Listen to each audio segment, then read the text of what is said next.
I first stumbled on Long Live the Queen during a dive into recently greenlit games on Steam.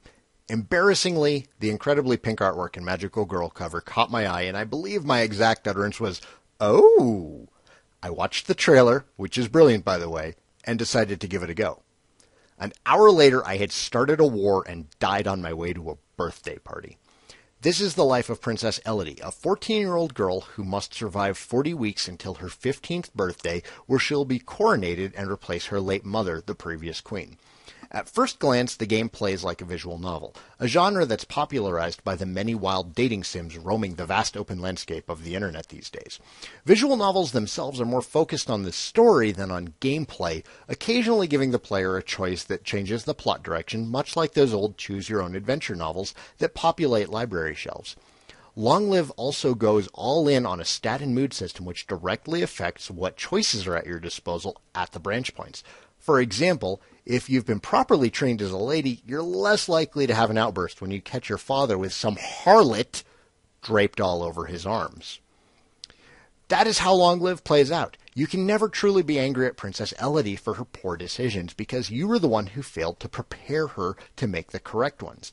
The game requires you to be balanced at times but go all in on other decisions, each changing every playthrough, of which there will be many. This is my favorite part of the game, the replayability. It is to visual novels and dating sims as Super Meat Boy is to platformers or Dark Souls is to RPGs. You will die, probably a few times. You'll make some poor decisions, probably a few times. Your poor planning and other failures will often grant you achievements, however, to push you back into the game. Instead of being frustrated at the game over screen, I became inquisitive to see in what other ways I could fail. There's a lot of charm to be found here, and getting all of the achievements for the various endings could take a while. So who should buy this game? Recommending visual novels is typically a challenging act for me. The genre itself is incredibly niche in the Western market, and unless you're a big fan of both the anime art style and a lot of reading, I would say pass. But Long Live is that special kind of gateway drug. Many deaths are comical, and the story never drones on excessively between decisions, keeping you feeling that you are still guiding the plot.